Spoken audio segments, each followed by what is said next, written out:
Audio Jungle.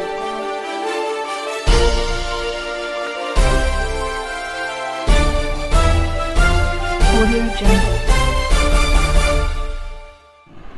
नमस्कार दोस्तों, बहुत खुशी की बात है कि आज हम शिव कुमार श्रीवास्तव जी के साथ हूँ और ये बहुत अपने ज़िंदगी में संघर्ष किए हैं। इनका संघर्ष बहुत डिफरेंट है, तो थोड़ा संघर्ष की कहानी इन्हीं की जुबानी। सर, अपने सबसे पहले तो मैं आपको नमस्कार करता हूँ। सर, अपने संघर्ष की कथा सर दर्शकों के बीच अपना शेयर करें। हाँ, पहले तो मैं आपको धन्यवाद देता हूँ आपके चैनल को, और आपके चैनल का मैं बहुत बड़ा फ़ैन भी हूँ, देखता भी हूँ। सबसे बड़ी बात यह है कि आपने जो ये शुरुआत की है, ये शुरुआत में जो शख्सियत बिहार के लोग जो हैं उनको आप इस प्लेटफॉर्म पर जब लाते हैं, तो पहले ये बच्चों को या किसी को भी पता नहीं था कि कौन कौन हमारे यहाँ छुपी रुस्तम हैं। जी जी। लेकिन अभी भी किसी फील्ड में देखा जाए, चाहे फिल्म के फील्ड हो चाहे कहीं भी फील्ड हो, अभी भी मुंबई में अगर 50% बिहार के लोग नहीं रहे तो उनका फिल्म इंडस्ट्री बंद हो जाएगा। जी। तो इसलिए यहाँ के लोग बड़े प्रतिभावान हैं, लेकिन लोगों की जानकारी बहुत कम है, और आपका चैनल जो है इस प्रतिभा को सामने लाने की कोशिश कर रहा है। इसके लिए बहुत बहुत धन्यवाद आपके चैनल को सबसे पहले। तो अब आपने जो सवाल किया कि मेरी संघर्ष की गाथा, तो ये लंबी कहानी है। कहानी क्या अतीत में है, अभी तुरंत याद आता है तो लगता है कि हम फिर वहीं पहुंच गए। बड़े संघर्ष है बच्चों को। हमारे 3 बच्चे हैं और एक मामूली से स्कूल में stepping stone convent Alinagar Islamabad में मैं एक टीचर था, अभी भी हूँ टीचर मैथमेटिक्स का। जी जी। और उस समय से लेकर के, और प्राइवेट स्कूल का जानते हैं आप संघर्ष क्या होता है, और एक वो भी कोई बड़ा प्राइवेट स्कूल नहीं है। इस संघर्ष में हमने बच्चों को यही सिखाया कि भाई तुम अपने आप एक लक्ष्य को निश्चित करो, और एक लक्ष्य को निश्चित करते हुए हमने मेहनत की। हमने मेहनत करके बच्चों को पढ़ाया, और पढ़ाने के बाद आज हमारे बच्चे तीनों उस जगह पे हैं जहाँ पे लगता है कि हाँ हम खुश नसीब हैं। और मेरा बड़ा बेटा इंडसइंड बैंक में, एक मंझला है पंजाब नेशनल बैंक में, और एक ईडी ऑफिसर सबसे छोटा बड़ा बेटा है। अच्छा। और ये हमारे जो थी, जो हमने जो पाया, जो हमने अपने आप को खोया नहीं बल्कि इस रूप में हमने पाया, यही हमारी संघर्ष की कहानी है।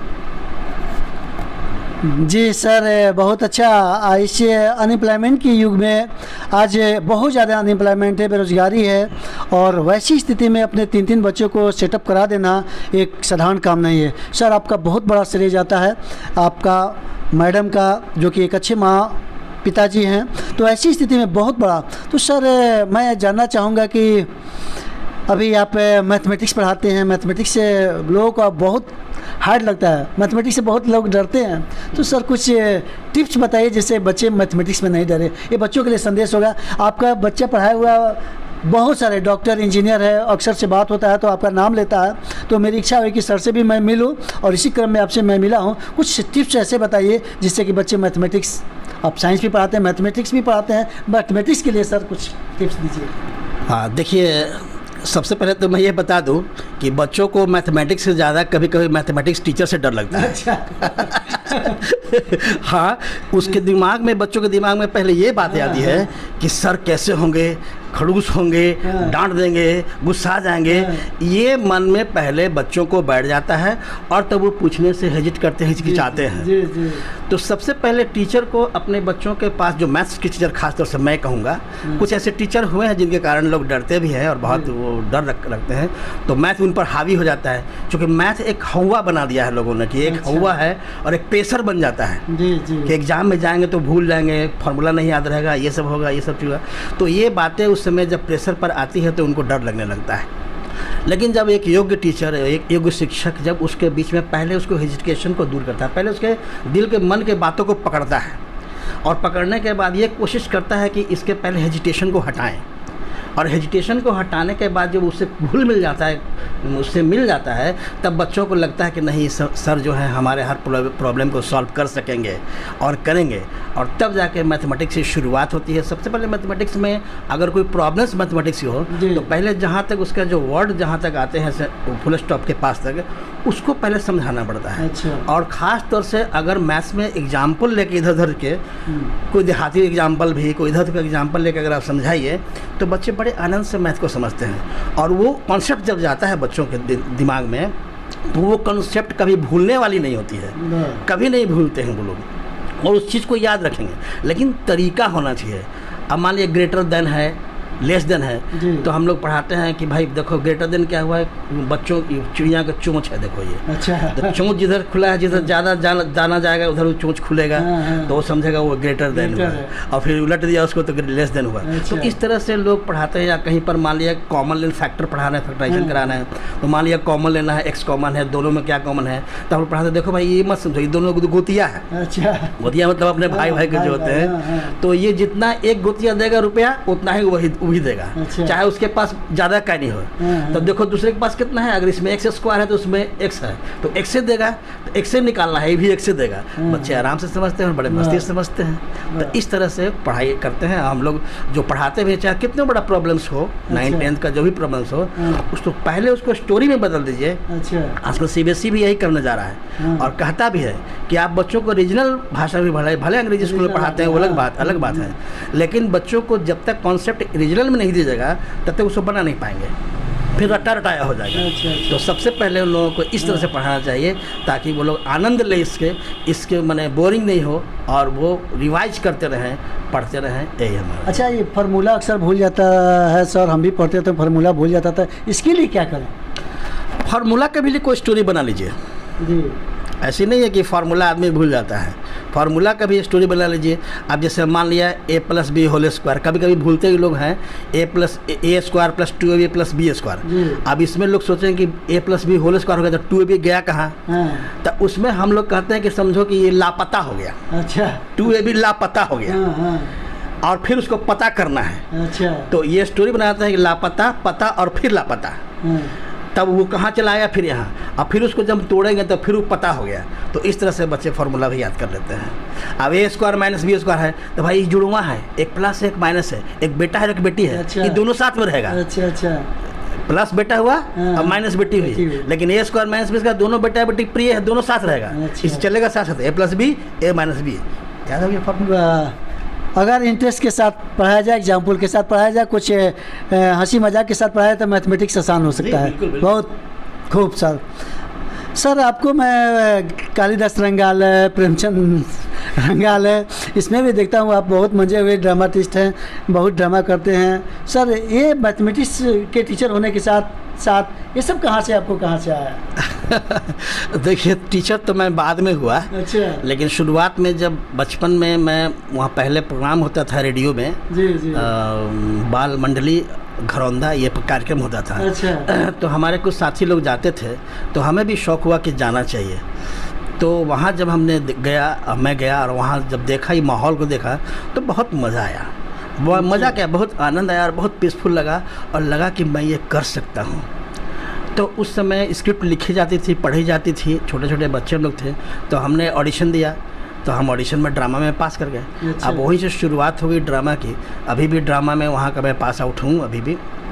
और वहाँ से फिर मंच कालिदास रंगालय उसमें बन रहा था, उसमें मंच की ओर गया, और मंच में जब बड़े बड़े नेताओं को देखा कि भाई नहीं, हमें भी ये कला हम में है और मैं ये कर सकता हूँ, हमें भी करना चाहिए। तो पहले मैं वही था, पहले हालांकि मेरा हिंदी विषय नहीं रहा है, इसके बावजूद लिखने का मेरा शौक़ था, पढ़ने का शौक़ था। उसके बाद मैं धीरे धीरे बहुत सारा सीखा लोगों के बीच में रह करके, फिर खुद प्ले किया, खुद कराया। आप तो इसके साक्षी रहे हैं साथ में जानते हुए। अभी उसमें भी हम मैथमेटिक्स यूज करते हैं सिखाने के भी। सिखाने में कैसे करते हैं, एक डायलॉग मान लिया है, मारो मत जाने दो। अच्छा। बस एक सेंटेंस है, मारो मत जाने दो। अब इसी को 2 लैंग्वेज में कैसे आदमी बोलेगा ड्रामा में? अच्छा। देखिए, मारो मत जाने दो। अच्छा। इसका मतलब हुआ कि बेचारा पिटा गया। लेकिन अगर कोई उसी को कहे मारो मत, जाने जाने दो। दो, माफ अब वो छूट गया। माफ हो गया। तो एक डायलॉग डिलीवरी से ही वहाँ पर ये ड्रामा में ये ज़रूरी होता है। अच्छा, डायलॉग अच्छा। डिलीवरी, स्टेपिंग, ऐसे बहुत सारी चीज़ें उसका फार्मूला है। उस फार्मूले पे लोग जाते हैं। एक फ़ायदा ड्रामा से ये हुआ, अभी भी हुआ, अभी भी मेरे पास है। और लोगों को भी मैं कहता हूँ कि ये सब कल्चर में भाग लेना चाहिए। कल्चर प्रोग्राम में होता यह है कि मैंने ड्रामा में सीखा कि जब आप मंच पे हो तब आप भूल जाओ कि आप शिव कुमार श्रीवास्तव हो। जी जी। पॉइंट 2 रहो। हाँ, पॉइंट 2 जानो कि तुम शिव कुमार श्रीवास्तव हो। बाकी मंच पर जो कैरेक्टर तुम्हारा है उसमें डूबो। वाह, आज भी इसको लाइफ में मैं कैसे महसूस करता हूँ कि मैं जब यहाँ से घर से निकलता हूँ, स्कूल में जब पढ़ाने जाता हूँ तो लाख परेशानियाँ घर में है। मैं भूल जाता हूँ कि घर में क्या हुआ है, अच्छा। कौन सी परेशानी थी, कौन सी चीज़ नहीं थी, किस चीज़ का अभाव था, मैं सारा भूल गया। वाह। और सारा चीज़ हमने एफर्ट लगा दिया बच्चों को पढ़ाने में। जब मैं वहाँ से चला तो वहाँ से स्कूल की कुछ बातें, अब प्रिंसिपल ने हमें क्या बोला, डायरेक्टर साहब ने क्या बोला, या किसने कौन क्या कहा, मैं घर आता हूँ तो मैं वो भूल उसको गया। भूल गया। बस कोई टेंशन नहीं, मैं खुशी खुशी जीवन जीता हूँ। दोनों साइड से दोनों को मैं जी लेता हूँ। सर कुछ ऐसे बहुत सारे आप तो ड्रामा खेले, देखे, एक्टिंग किए, लिखे, कुछ नाम बताइए जो बहुत पॉपुलर हुआ। हाँ, मेरे ड्रामा में लोग बाहर से लोग देखने आते थे। अब तो क्रेज़ थोड़ा कम हो गया है ड्रामा का इधर, इसलिए कि बहुत ऐसे लोग ड्रामा के बीच में जो आ गए जिसको नथिंग कुछ आता नहीं और उसमें फिल्मों का मैंने प्रवेश करा दिया, जिसको ABCD नहीं मालूम है, और वो ला दिए, अपने आप को हीरो बना दिए, ये बना दिए। इस तरह से थोड़ा सा अश्लीलता भी आ गई, जिससे ये थोड़ा ड्रामा थोड़ा सा हट के हो गया। लेकिन अभी भी लोग हैं जो करते थे। तो मेरे ड्रामा में लोग बाहर से आते थे, जिसमें सबसे पॉपुलर हुआ था एक भींगा आंचल। अच्छा। भींगा आंचल दहेज पर था और बहुत हमने उसको मन से पिरो के सही बात को देख करके हमने लिखा था भींगा आंचल। उसके बाद हमने दूसरा लिखा था ई का कैलह विदेशिया, वही बहुत पॉपुलर है। उसमें एड्स की बीमारी नई नई आई थी और मैं सोच रहा हूँ कि कोरोना के बाद उस पर भी एक रिसर्च करूँ और उस पर भी एक ड्रामा लिखूँ कि कैसे लोग कोरोना से, अभी चल रहा है कोरोना काल, जब इसका कोरोना काल पूरा निजात मिल जाएगा तब हमको आइडिया मिलेगा कि इसके बाद क्या हुआ। तो इस पर भी हम कुछ मनन कर रहे हैं, जो अगला भी लिखेंगे अभी, और उसका मंचन मैं करूँगा, आपको बुलाऊंगा, आप ज़रूर आएंगे। और इसके बाद तो और भी ऐसे हुई गलती भगवान से, तो 3-4-5 ड्रामा मेरा ऐसा है जो कि बहुत पॉपुलर हुआ, बहुत लोग दूर से देखने आते थे और बहुत लाइक करते थे। हमारा सामाजिक थॉट ज़्यादा होता था और कोई इधर उधर का थॉट नहीं। हमारे जो दर्शक थे वो अलग तरह के थे, वो अपने आप को उस ड्रामा में महसूस करते कि मेरा कैरेक्टर है और मैं हूँ इसके बीच में, इसलिए लोग दूर से आते देखने के लिए। वाह, बहुत खूब। सर अभी कोविड-19 चल रहा है, कुछ लोग अभी डरे हुए हैं। सर लोगों के लिए क्या संदेश दीजिएगा कि डरना है, नहीं डरना है, कैसे सावधानी बरतना है, क्या कुछ संदेश देना चाहेंगे सर? कुछ दीजिए। देखिए, पहली लहर जब कोरोना का आया तो लोगों में उतना बहुत ज़्यादा चेतना नहीं थी और जब उन लोग सेफ़ हो गए तो सोचे कि अब हम सेफ़ हो गए। लेकिन जब दूसरी लहर आई तो दूसरी लहर में बिना कांटेक्ट हुए मैं भी शिकार हो गया था और भी लोग शिकार हुए थे। तो ये एक ऐसी लहर थी जिसमें बहुत ज़्यादा दहशत हो गई। तो दहशत होने के बावजूद थोड़ा सा ये लगा कि हम लोग के बिहार में, और लोग जगह तो नहीं लेकिन बिहार में देखते हैं कि लोग जरा सा थोड़ा ढील मिला और लोग फ्री हो जाते हैं कि चलो भाई अब मास्क नहीं लगाना है, वही नहीं लगाना, ये लगाना है। लेकिन मैं कहता हूँ कि भले तीसरी लहर कमज़ोर हो या ज़्यादा हो, जो भी बातें आ रही हो, तो वो कम से कम आदमी को सचेत रहना चाहिए। अभी भी हम लोग चलें तो सचेत रहें, सतर्क रहें और जो प्रोटोकॉल जो उसका है उसका पालन करें, उसका फॉलो करें, तभी बचा जा सकता है। इसकी कोई दवाई तो है नहीं, तो इसलिए हम लोग को बचना चाहिए और अभी भीड़ भाड़ इलाकों से बचना चाहिए और पिछले वाले से सीख लेना चाहिए। और हर तरह से रोज़गार तो चौपट हो ही गया है, तो हम लोग सोचें कि कैसे उभरें। इसलिए कोरोना में घबराना नहीं है। बहुत लोग आपने सुना होगा कि घबराने के भी बहुत लोगों की मौत हो गई है। तो लोग घबराना नहीं है, ये सोचना है कि एक आपदा ही है, दिन के बाद रात होगा, रात के बाद दिन आएगा ही, सुख के बाद दुख, दुख के बाद दिन। तो हम लोग इसी में चलना है, लेकिन सावधानी बरतते हुए, सचेत कर चलते हुए। सर एक और मैं क्वेश्चन पूछना चाहूँगा कि आज जो अनएम्प्लॉयमेंट है और वैसी स्थिति में तीनों बच्चे आपके नौकरी पाली, बहुत देखते हैं कि बहुत लड़के बेरोजगार होते हैं, कौन कौन से काम किए सर जिससे कि बच्चों तीनों सेटल हो गए? सर कुछ ऐसा टिप्स पेरेंट्स के लिए दीजिए कि बहुत सारे पेरेंट्स टेंशन में रहते हैं कि हमारा बच्चा अभी कुछ नहीं कर रहा है, कुछ नहीं कर रहा है। आप अपने बच्चों को कौन सा टिप्स किए, क्या किए जिससे कि बच्चा तीनों आपका सेटल हो गया? हाँ, बड़ा अच्छा सवाल आपका है। और तो पहले मैं ये बता दूं कि आज के अभिभावक लोग जैसे ही अपने मैंने उनको भी दोष दूंगा, जी बहुत सारे भाई लेकिन कुछ ऐसे नहीं भी हैं, तो वो लोग क्या करते हैं कि हमारे पड़ोस में इंजीनियर हैं या मान लिया हमारे परिवार में कोई इंजीनियर है तो मेरा बेटा भी इंजीनियर बनेगा, मेरा बेटा भी डॉक्टर बनेगा। उसके अंदर की क्षमता को वो नहीं पहचानता है। तो पहले पहचान करना होगा पेरेंट्स को। इसमें आधी भूमिका पेरेंट्स की रहती है, बच्चा का तो रहता ही है, आधी भूमिका पेरेंट्स की रहती है कि मेरा बच्चा किस लाइन में जाएगा। आजकल कोई संगीत लाइन ही क्यों नहीं हो, लेकिन उसमें भी आजकल लोग बहुत अच्छा कर रहे हैं। प्लेटफॉर्म बहुत सा, हम लोग के टाइम में तो ऐसा कोई प्लेटफॉर्म था नहीं, लेकिन आज के बहुत सारे प्लेटफॉर्म हैं। इंजीनियरिंग का भी बहुत सारे कोर्स हैं, बहुत सारे चीज़ हैं। तो जिस फील्ड में लोग जाना चाहता है उस फील्ड में उसे रोके नहीं, उसको जाने दें। मेरा बच्चा इंजीनियरिंग जाने में कोई नहीं सहमत हुआ, कहा कि नहीं मैं इस लाइन में जाऊंगा। तो जाने के बाद दूसरा होना चाहिए, लक्ष्य एक होना चाहिए। स्टूडेंट को मैं कहूँगा, अब बहुत सारे लोग अभी रेलवे का भी परीक्षा दे देते हैं, अभी फिर बैंक का दे देते हैं, फिर SSC दे देते हैं, CGL दे देते हैं। मैं कहूँगा कि ये गलत है। गलत इस मायने में कि फिर आपका लक्ष्य से ध्यान भटक जाता है। अगर आप CGL कर रहे हो तो CGL की तैयारी करो, सबकी तैयारी अलग अलग है। अगर आप बैंकिंग कर रहे हो तो बैंकिंग की तैयारी अलग करो। अगर इंजीनियरिंग कर रहे हो तो उस फील्ड में तुम मन लगाओ। मेडिकल में तो मेडिकल में फील्ड लगाओ। अगर तुम्हारा जुनून और लक्ष्य अगर एक रहता है तो आज न कल तुम्हारा सफलता कदम चूमेगी। लेकिन उसको मनोयोग से लेना है, मन से लेना है, दिल से लेना है।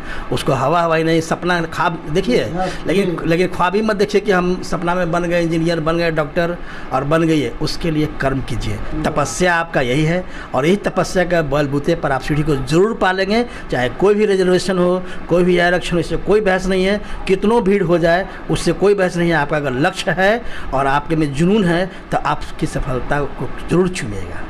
बहुत अच्छा। लक्ष्य हो, मेरिट हो, जुनून हो, टारगेट हो तो nothing is impossible in this world.